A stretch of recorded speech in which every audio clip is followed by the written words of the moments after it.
Hello everyone, आपका मेरे channel easy to learn पर स्वागत है। आज हम बात करेंगे ह्यूमन हार्ट के बारे में। सबसे पहले हम बात करेंगे उसके इंट्रोडक्शन के बारे में कि ह्यूमन हार्ट होता क्या है। तो ह्यूमन हार्ट मतलब the heart is a fist size organ that pump blood throughout your body. मतलब जो हार्ट है वो एक फिस्ट के साइज का होता है, मतलब एक बंद मुट्ठी के समान संरचना होती है जो हमारी बॉडी में, हमारी होल बॉडी में ब्लड को सर्कुलेट करती है। हमारा हार्ट पंप होता है, ब्लड को पूरी बॉडी में सर्कुलेट करता है, पूरी होल बॉडी में पहुंचाता है। प्योर ब्लड जो है वो पूरी बॉडी में इसके थ्रू ही जाता है।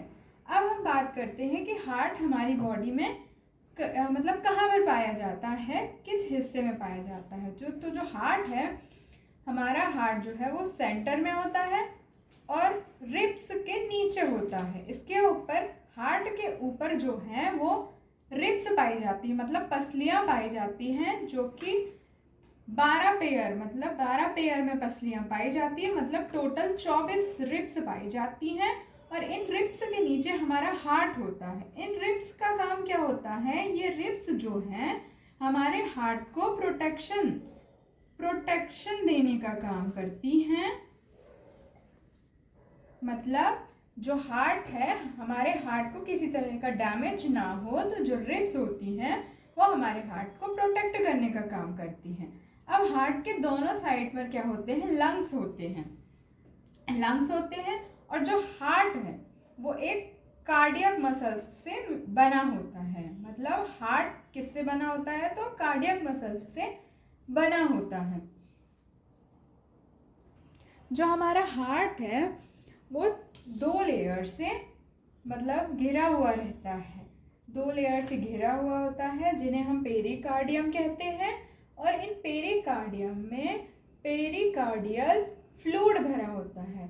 और ये जो फ्लूइड होता है, ये फ्लूइड हमारे हार्ट को आउटर डैमेजेस से प्रोटेक्शन प्रदान करता है। मतलब जो बाहरी आघात होते हैं, मतलब जैसे हमें कभी चोट लग जाए तो उससे हमें प्रोटेक्ट करने का काम कौन करता है? ये पेरिकार्डियल फ्लूइड करता है।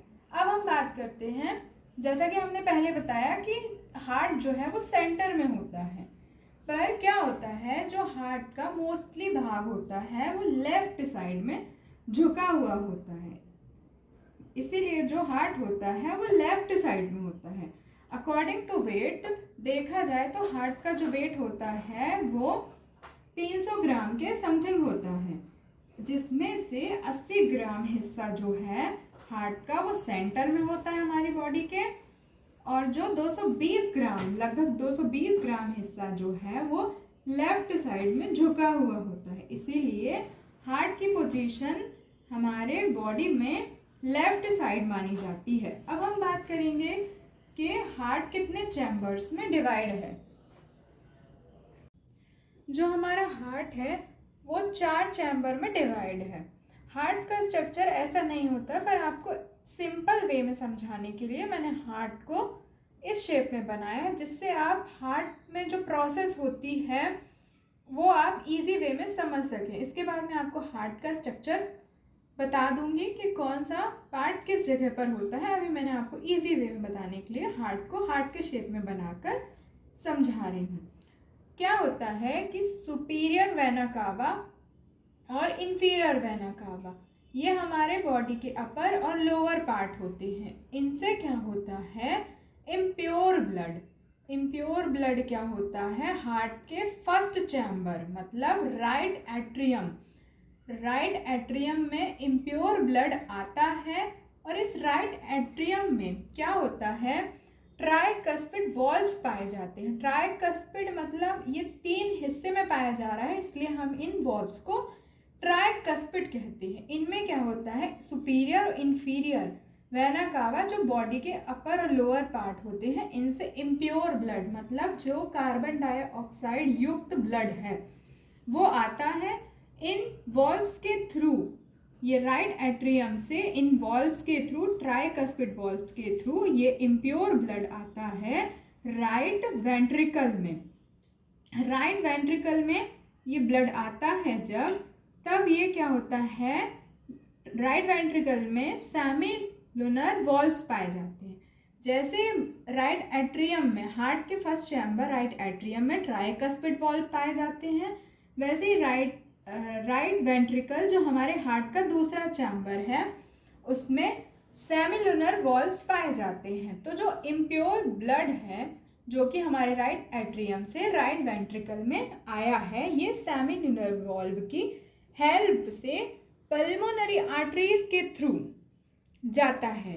अब जैसा कि हम जानते हैं कि जो आर्टरीज होती हैं वो प्योर ब्लड को कंटेन करती हैं, मतलब प्योर ब्लड को ले जाती हैं, पर जो पल्मोनरी आर्टरीज हैं ये एक एक्सेप्शन है, मतलब एक ये अपवाद है। जो आर्टरीज होती हैं वो प्योर ब्लड लेकर जाती हैं, लेकिन जो पल्मोनरी आर्टरीज हैं वो एक अपवाद है, एक एक्सेप्शन है। इसलिए जो पल्मोनरी आर्टरीज हैं वो राइट वेंट्रिकल से इम्प्योर ब्लड को लेकर के हमारे लंग्स तक लेकर के जाती है। अब लंग्स क्या करते हैं, इस इम्प्योर ब्लड को प्योर करके पल्मोनरी वेन्स के थ्रू, अब जैसा कि फिर आपको बताया कि जो वेन्स होती हैं वो अशुद्ध रक्त को ले जाती हैं, लेकिन ये भी एक अपवाद है। इसलिए जो पल्मोनरी आर्टरीज से इम्प्योर ब्लड है लंग्स में जाता है, लंग्स में इस ब्लड को फिल्टर किया जाता है, प्योर ब्लड में कन्वर्ट किया जाता है। फिर पल्मोनरी वेन्स जो कि एक एक्सेप्शन है, शुद्ध रक्त लेकर के लेफ्ट आर्ट्रियम में आती हैं, जो कि हमारे हार्ट का चैम्बर नंबर 3 है, लेफ्ट आर्ट्रियम में आती हैं। फिर ये प्योर ब्लड जो है वो लेफ्ट आर्ट्रियम के बाइकस्पिड वॉल्व्स, जो हमारे लेफ्ट आर्ट्रियम में क्या पाया जाता है, बाइकस्पिड वॉल्व पाया जाता है। इस बाइकस्पिड वॉल्व के थ्रू लेफ्ट वेंट्रिकल में आती हैं। अब जो ये कस्पिड्स होते हैं ये क्या काम करते हैं, जो कस्पिड्स होते हैं ये ब्लड को एक जगह से दूसरी जगह में ट्रांसफ़र करते हैं और ट्रांसफ़र करने के बाद ये लॉक हो जाते हैं। एक बार इनसे ब्लड आने के बाद दोबारा ब्लड इनमें वापस नहीं जाता है। अब जो ब्लड है हमारा प्योर ब्लड है जो पल्मोनरी वेन्स के थ्रू लेफ्ट आर्ट्रियम से लेफ्ट वेंट्रिकल में आया। अब लेफ्ट वेंट्रिकल में क्या पाया जाता है, एरोटिक वॉल्व पाए जाते हैं। एरोटिक वॉल्व्स जो होते हैं वो लेफ्ट वेंट्रिकल में पाए जाते हैं और जिनका काम क्या होता है, ये फिल्टर किए हुए ब्लड, जो प्योर ब्लड आया है हमारा, इसको एरोटा में ले जाते हैं। एरोटा जो हमारे शरीर की सबसे बड़ी धमनी है जिसे महाधमनी कहा जाता है। तो जो प्योर ब्लड है वो यहाँ पर आता है और यहाँ से महाधमनी के थ्रू हमारी सारी होल बॉडी में प्योर ब्लड सर्कुलेट होता है। इस प्रकार से जो इम्प्योर ब्लड था जो हमारे राइट एट्रियम से आया, राइट एट्रियम से राइट वेंट्रिकल में गया, फिर पल्मोनरी आर्टरीज के थ्रू, पल्मोनरी आर्टरीज के थ्रू पल्मोनरी वेन्स में गया, फिर लेफ्ट आर्ट्रियम में आया, यहाँ पर प्योर ब्लड में ये कन्वर्ट हो गया। कन्वर्ट होने के बाद ये एरोटा के थ्रू हमारी पूरी होल बॉडी में पंप होता है। इस प्रकार से ब्लड जो है वो, मतलब इस प्रकार से, सॉरी ब्लड नहीं, इस प्रकार से जो हमारा हार्ट है वो फंक्शन करता है।